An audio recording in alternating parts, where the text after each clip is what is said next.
Hello everybody, Justin from Playing Board Games here, and today I'm excited to share with you 3 new Arkham File products that are either released or coming soon. It's hard to tell from all the website stuff, but there's actually been, I wasn't going to make a video about this, but there was, a while ago, there was an announcement for an RPG for Arkham Horror coming out that I thought was pretty cool, but generally we don't cover that. But then another announcement came, and then another announcement came, so I thought, why don't I actually do this? Because some of you who might not know that these are released might be interested. So honestly, I think they're pretty neat. I'm probably going to look into them, see if I want to do anything with them on the channel or just check them out for my own amusement. These aren't Arkham Horror, the card game related. Just say that, like, they are in the Arkham Files universe, and there's a lot of references in some of these to the Arkham Horror, the card game. But this is not new product for specifically Arkham Horror, the card game. Rather, this is new product that exists within the Arkham Files universe. So why don't we dive in? There's a link to all of these in the video description if you want to go check them out at your own pace. But let's check it out with our first one here, which is Arkham Horror, the role-playing game. So this is by Edge Studio, which I have their write-up here on their website. But an ancient force has come to the city of Arkham that threatens to consume everything in hungering abyss. A starter set in the world of Arkham Horror. In this all-in-one box, up to 5 players take on the role of talented and bold investigators. They try to unravel the mystery behind empty graveyards and the sense of lurking dread that has fallen over the city of Arkham in the height of the 1920s.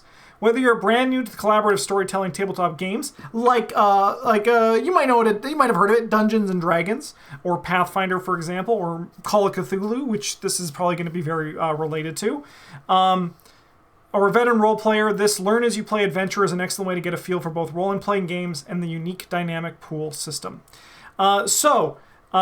This, you can definitely tell, is quite related to the Night of the Zealot.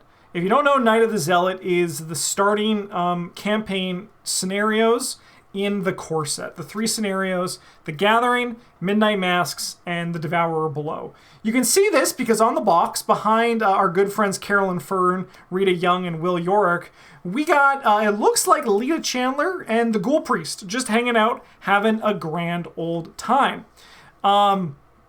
So from how it looks is that this is like what it is heavily inspired by for the story. There is, you can see also in the cards thing, so it seems like a little bit different. This, I don't know if this is going to be like a system that we can expand on, like kind of like how Dungeons and Dragons and Call of Cthulhu, going back to those, are systems that are kind of just laying down the groundwork, and you as a player are able to explore them and like even make your own adventures. Or if this is more like a campaign style role-playing system where this is a fixed story that you can have in it. However, I mean, I imagine if this includes game mechanic, it's going to be possible for you to expand on it. However, notably, it looks like in this intro set, which is designed to be picked up and played, there is a map included, there's some puzzles included. Not necessarily that I think puzzles are part of the game's system or the game's mechanics, but rather this is a way for you to get immersed into the thing. The DM, or the Game Master, not the Dungeon Master, the Game Master, the GM rather, can give this to the players and be like, hey, here you go, this is what you find on the wall. And then the players can be like, oh my god, this is so cool, what could this mean? You know, I think that's what it reads for me. Same with that prop with the weird script on it. These are things to include. Notably, you can see on the left side that there is a Peter Warren sheet. Peter Warren, one of the characters that appears in Midnight Masks, and it looks like there's a Ward of Protection card. So I'm very interested to kind of see how this goes and how this expands. This is something that I actually am hoping to get onto the channel. This is something that we've played a lot of role-playing games back in the day, and it'd be fun to revisit them with this and see kind of like how this whole system works. I've included a picture here of a character sheet for Joe Diamond. This is on the link in the website that you can find in the description again. So Joe Diamond has his knacks, PI grit. His skills are agility, knowledge, athletics, resolve, wits, melee combat, range combat, presence, intuition, and lore. Don't know what all this stuff means. Maybe my guess is that those are the numbers you need to roll for like a success. So like for ranged combat, every 4 or higher you roll counts as a success for one of those rolls. Maybe, fingers, I mean, I'm just guessing, right? I don't know anything here. So next, for this, just so we can get an example, PI Grit. When you strain yourself, you may reduce the value of the 1d6 you roll to determine your injury by 1 or 2, your choice, to a minimum of 1. Or 2-pistol fighting. While using 2 pistols once per turn after making an attack, you gain 1 additional die that may only be used to make an additional attack with your other pistol. The 2 attacks may have the same target or different targets. And as you can see, Joe, as he should, has his 2 Colt 1911s, which is actually something that I really enjoy. As this world is built, other like designers who Fantasy Flight allows, or like, you know, is in working with to create this kind of stuff, there is already like a lot of lore and flavor and even art that they can reach into, which is really cool. So the dual Colt 1911 pistols, I'm just kind of reading this also for my own curiosity to try to understand how this game can work. So 45 feet range. So if we go back to this, the map, I imagine like D&D, each hex is probably 5 feet. That's a good guess to go with. Each pistol takes 1 hand to use while you're engaged with an enemy. While you're engaged with an enemy, you can target only that enemy using these pistols. If you score 3 or more successes, you inflict an injury. Interesting. Okay. It has ammo. If you roll a result of 1 or more on a dice while using this weapon, mark one of the above ammo circles. If the soul circles are marked, the pistol must be reloaded. Oh, that's kind of neat. You can punch and kick for 1 damage. You have a cheap trench coat as armor. When you perform a reaction to avoid an attack, you may re-roll the die. You must use the second result when you suffer injury while wearing this item as it is destroyed. That's cool. And then he has a fedora, as he should, 2 extra clips, a Zippo lighter, and $12. Neat. So I also got this from the sheet here, from the website, to kind of just give a thing. There was a lot to sum up, but it's a good... They are advertising it's a gateway game for tabletop RPG players. So it has components. It's just a complete set that comes with the starter set here, which implies that hopefully there's more, which I'd be curious to see. It also doesn't have long gaming sessions. Apparently it's divided into 10 scenes of 1 to 2 hours each. I'm very curious to see how that goes and how that could expand. And then it also has tactile components. Okay. So it includes a Game Master's reference board and adventure booklet, 5 character portfolio, so 5 characters. I imagine Will Yorick, Carolyn Fern, and Rita are 3 of the other 4 that we haven't seen yet. 24 6-sided dice, 12 black, 12 green. That's a lot of dice. 3 double-sided poster maps, 16 non-playable character profile cards, 21 item and spell cards, 3 punch boards, and several handouts. Notably, this starter set will be released on their website, it says, on August 2nd, 2024. So that's just a few months from now. And at the time of the recording, I cannot find a price for this box. But that is the first of the 3 products that we're talking about in this video. Let's move on to the next one here, which is the Welcome to Arkham Illustrated Guide. So this was actually announced on the Fantasy Flight Games website itself, which is where I got the majority of this information and pictures from.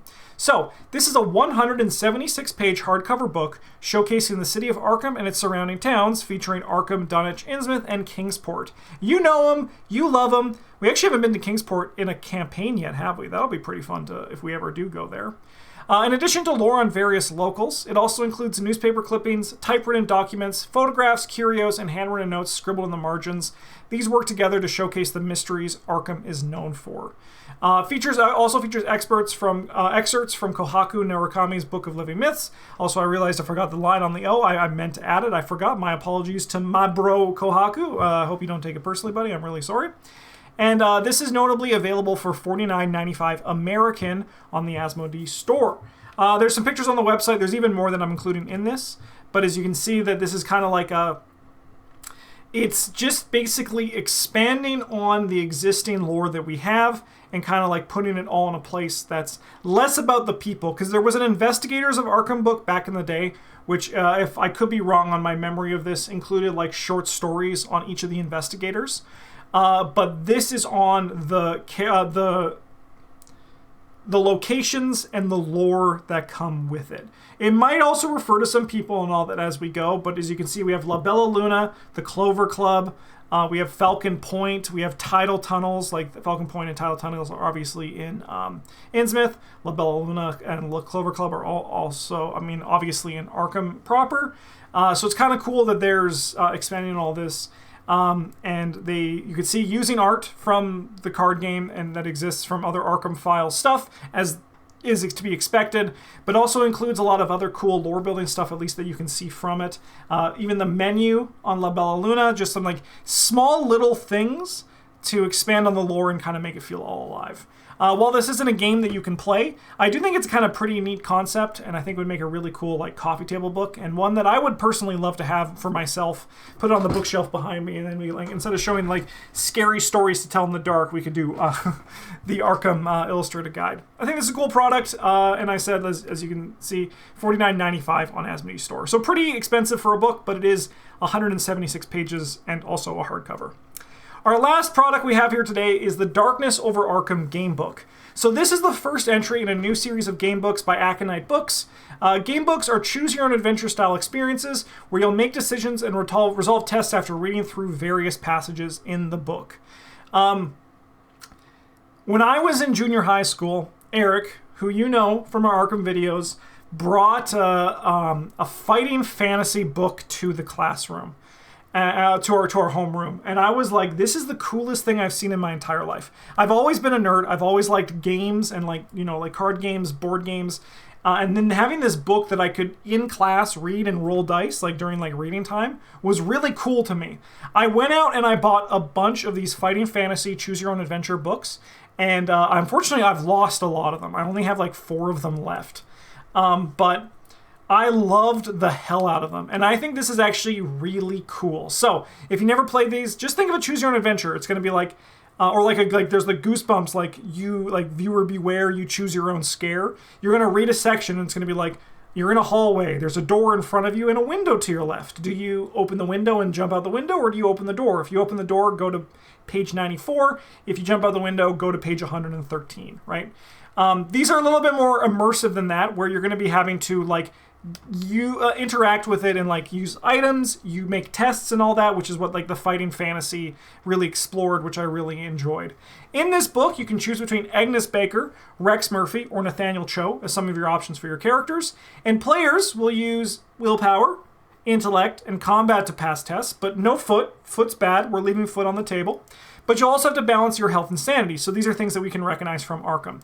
In their press release, they do talk about how they're taking a lot of inspiration from Arkham, and Arkham players will be able to see these things in action.